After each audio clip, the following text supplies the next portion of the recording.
at Spirit Keeper Equine Sanctuary. In this episode of Morelia Minutes, we're going to talk a little bit about a species that's not Morelia. He is one of the odds and ends that we have in our family of snakes. He is a children's python, which is Antaresia childreni.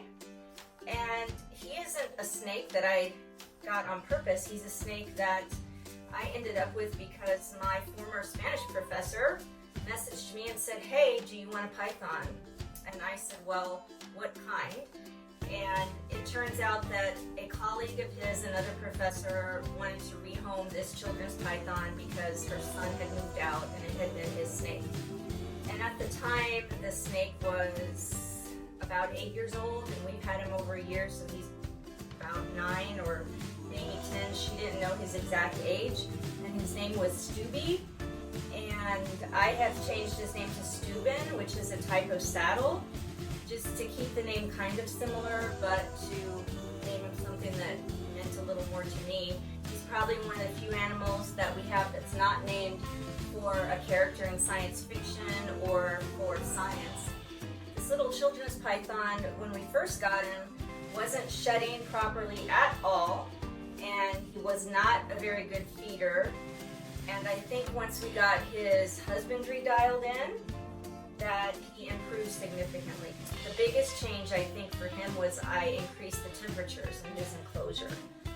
The whole time we had him, I had a humidity box in there, and he had an adequate hot spot, but his ambient temperatures, I think, were just too cool. And so after rereading the book, The Complete Children's Python by Justin Julander, I upped his ambient temperature in his enclosure, and he started doing great. He started feeding well, and he's had several complete sheds.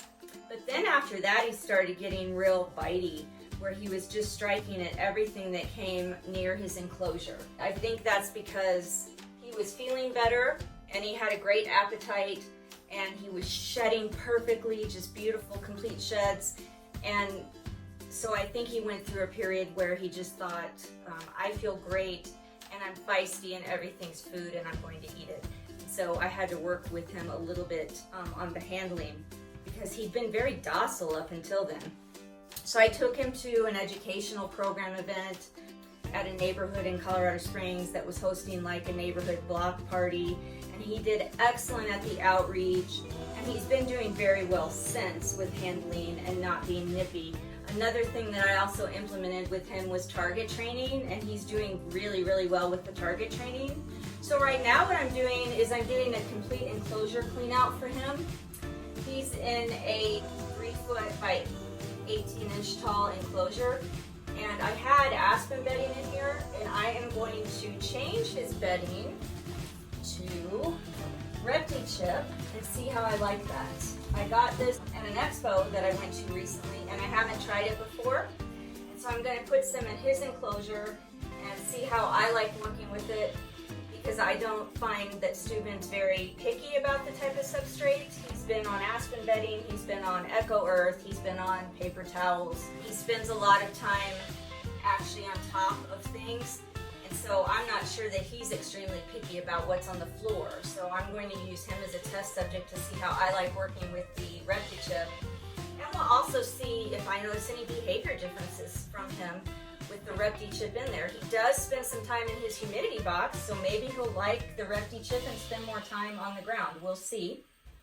Okay, so here's where we are so far with this. I didn't want to use that whole bag. I didn't want to mix the whole bag of Repti-Chip up at once. Apparently it makes a lot. So I just tried to mix up part of it, and that was really messy. I just tried to pull some of the chips off and mix it with water as I was putting it in the enclosure, and it got everywhere.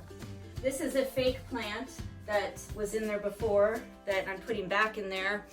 And then this is just a hide that he likes to go in sometimes, and then at other times he likes to rest on top of it, and it's got reptile carpet in it. I like to try to give the snakes some variability and textures to experience. So this has reptile carpet in it, and I am going to put that back in here, and I just wanted to show you what we were looking like so far. And I'll finish putting his enclosure together, and then I will take a final video of it. And Steuben has just been roaming around the room while I'm working on this, and he's gotten himself into trouble, and I've had to pick him up a couple of times and redirect his locomotion in a safer direction. Silly boy. This is his humidity box that I keep in here for him. It's got damp sphagnum moss in it, and he does like to use this sometimes. He uses it usually before and also right after he sheds.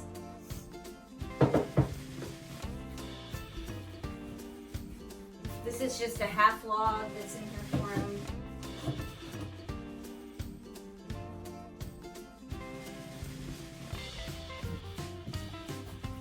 This came with him, and I think it's possibly his favorite thing. It's a hide as well as a fake tree, and he likes to lay underneath it, and he also likes to rest and perch on top of it. So I'm going to put that on the side that's got bark.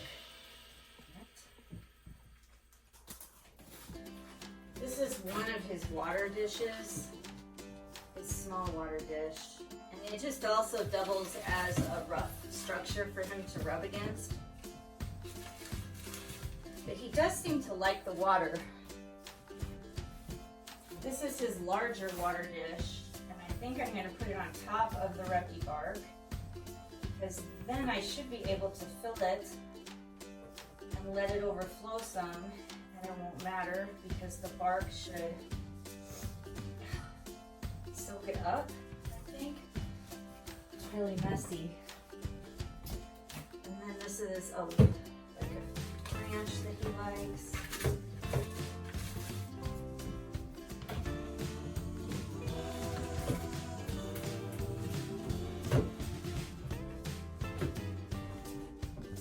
And then these are just some rocks that I put in here so that he can have, again, some different textures.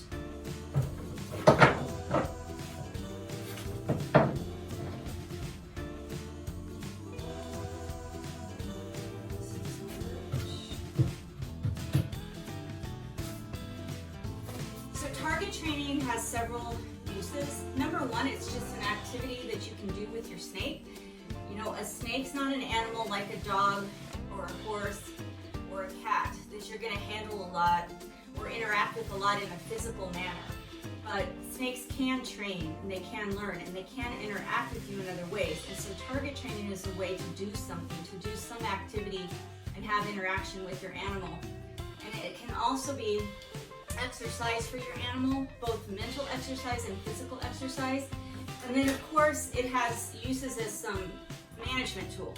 If you have a snake that is target trained, you can get them to shift out of their primary enclosure into a temporary holding tub or into another enclosure, or to shift from one location to another within their enclosure. You could get them to shift out of their hide box. It's always a good method to use if you need to move the animal without touching them.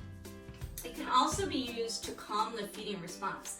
So after Steuben got to feeling better and was really, really healthy, he had a really assertive feeding response, and he was striking at everything. If it might be food, he was going to strike first and then decide if it was something to eat after. And so for Steuben, it's been a way to calm his feeding response. So you teach the animal that food is not coming unless they tongue flick at or touch the target first. And I feed him at no other time. I only ever feed him following presentation of this target. And that has reduced his feeding response at other times. So now, if he doesn't see the target, he doesn't automatically think, oh, I might be getting fed now. The target now becomes a signal that he is going to eat, that it is feeding time. It's actually eliminated him striking at other times since I've been doing the target training with him. So the tools you need for target training are some kind of a target. It can be a ball, it can be a buoy, it could be a plate, it could be cardboard, paper, anything really. It could be a deli cup, but whatever it is, you want to affix it to some kind of a stick so that it's away from you and that the animal's not accidentally going to strike at or touch a physical part of your body instead of the target, like your hand. And then I use feeding tongs to present the food reward or the reinforcement. after he's touched the target. And then of course you need a food reward. You've got your ABCs here. In animal training you have the antecedent, which is what happens prior to the behavior you want. So in this case the antecedent will be presentation of the target, him tongue flicking at, following, and or touching the target will be the behavior. And then the consequence is he's going to get food. Hopefully he cooperates and this all works out so I can show you that right now.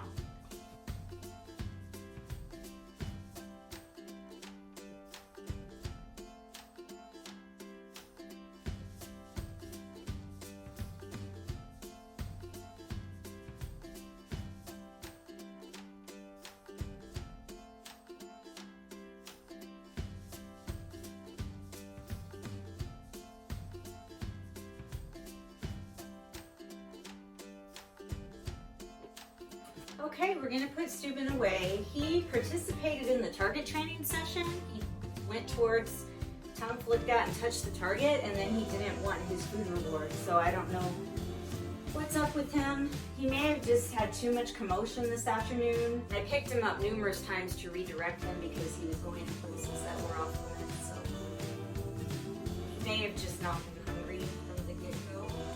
I find it interesting that he still participated in the targeting, even though he didn't want to eat. I gave him ample opportunity to eat the mouse, but he did not want it. So one of our corn snakes is going to luck out and get a meal tonight. So here he is in his enclosure, and he'll spend some time investigating the new smells along with the old smells that I left in there. And the only thing that's different for him is the recti bark. Everything else is the same. I just did some cleaning. So we'll see how he seems to like this bark. And hopefully I can catch a target training session with him on video another time. All right, Steuben.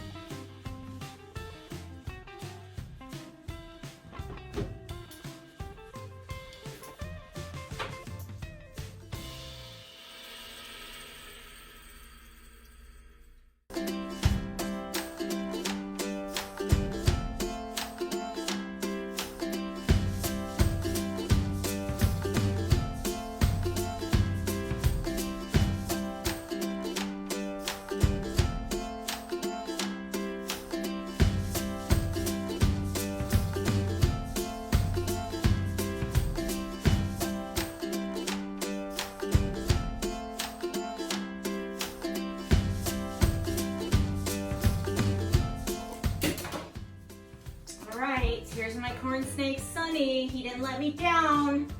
He ate the mouse that Steuben didn't want without hesitation. I'm starting to really like corn snakes. Thank you very much, Sunny. Would you like to go back into your enclosure now? You're not going to get seconds.